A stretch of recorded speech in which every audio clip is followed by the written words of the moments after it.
before you hooked up with Pete Farmer, and you're telling your brother, I quit. Like, where were you at mentally to the point where you was literally about to quit music?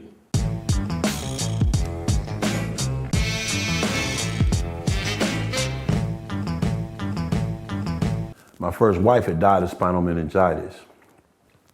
So, yeah, it was a real bad time for me. You know, this is a person that was with me for a long time and seen a lot with me. And, we hustled together. Damn, man, that woman loved the shit out of me. I loved the shit out of that woman, man. I mean, it was just like we clicked, we bonded. It was like, it was some crazy shit, man, because I had never felt that strong about a woman before, ever.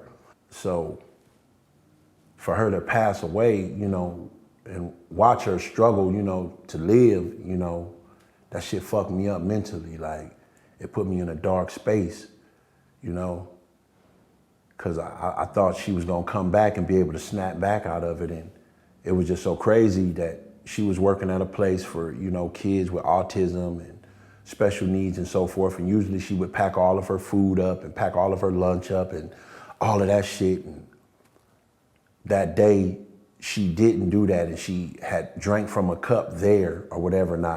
I don't know what it was. I think it was a cup. She had came home and she was like, I got a hell of a headache. My head is just hurting. And she just started screaming. And I ended up calling the paramedics. And so when I ended up calling the paramedics or whatever they took her to the hospital. And so they did a spinal tap on her.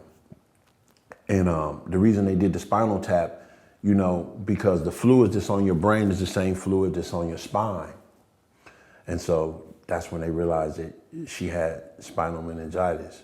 It's 3 types. It's tuberculosis, it's bacterial, and it's viral. And she had the worst one, which was viral. And that viral, only your body can kill it. So the docs, they shotgunning all of these antibiotics in her, but none of them is actually taken.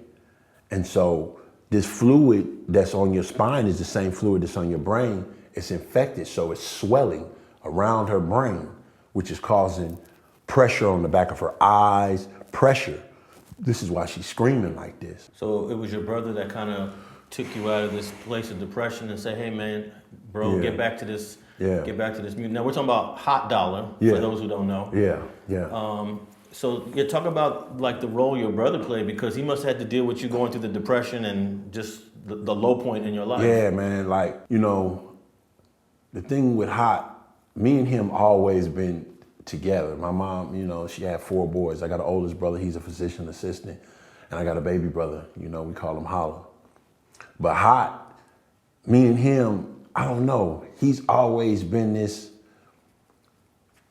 psychological type. He's like a psychiatrist. He's always been like, the person, hey man, and one of those people that just was, I could hear and I could really, really just tune him in, and he would be able to give me so many different viewpoints at a young age. Like, he was like, Black, I don't got no clothes. So, we 13, he 13, I'm 14 years old. Shit, I cut up my dope here. You take this dope, I'm gonna take this dope. He fucked up his money. He fucked his money up. He went and bought him a curl kit and a goddamn khaki suit. And so I'm like, the fuck you do with the money, nigga? Nigga, I'm fresh. I'm like, nigga, it was to save the money, nigga, to buy some more work. But he was just always with me. It was just me and him. So when I be fighting niggas, he jumping in the fight with me. He fight niggas, I come around the corner, my brother around there fighting niggas, I jump in the fight. Or if I want to fight, it's just, he was always with me. So for him to see that, he knew I was fucked up mentally. He didn't know how to bring me back up out of it. And he had got me a job at the time at Target, and he was just trying to get me to snap back. And just, I was like, man, fuck that shit. And he was like, it was his birthday. So by it being his birthday, he was like, you could at least do that for my birthday. I'm not asking you for shit. I ain't asking you for nothing. Just come to the studio. And so, that studio turned into me doing a deal. till the world know who Guerilla Black is. Well, Yeah. I guess thanks to your bro, really. Huh? You might still be at that target, huh? Absolutely, absolutely. That is I remember we got another job at Party City, and I'm writing on my head, and I tell that nigga, I said, after that, I said, man, I got a good feeling about this shit. He was like, bro, he said, all these labels want to sign you. It's what you want to do now. We finna crack. It's finna go down. And I told him, I was like, yeah, it's finna go down, bro. I'll never forget, I used to be on the promo, out there doing promo dates. And I'm like, my nigga, it's time to get your shit together. And he was like, what you mean? Nigga, it's time, nigga, to get ready, nigga, to put your shit together so we can push. And I really didn't think that he was studying shit like that, like studying me and studying my bar count and studying my words and studying hooks. And that nigga started laying records. We was like, what the fuck? This nigga is crazy. But it goes back to the account I think that my mother gave. That's something that's in my DNA, music. Music is in my bloodline. You know, my first encounters with music was with my mama. I must have been 5 years old. And my mom, like I said, she used to play in all of them churches up there in Chicago. And my mom know how to play organ and she knows how to play piano. Well, she know how to play both of them. And you know, it's not a lot of organists that's just running around who could play piano and organ.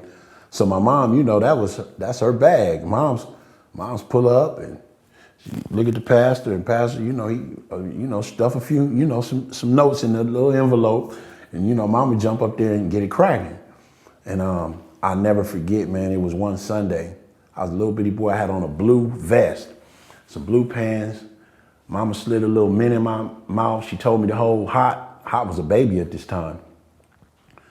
And man, she jumped on there. And that was the first time I heard music. She got to blowing. And I seen the crowd and I looked at mama and I'm like, dang, mama blowing. You know, the last time she sang to me when my son turned 1 year old. And I couldn't stop crying. Thanks for watching StreetTV.net. You know, when she would sing to me, if you're not subscribed, she please never hit that really button sing to below me until I and get click the bell mad. to She know when receive I'm alerts mad, and I'm notifications. mad.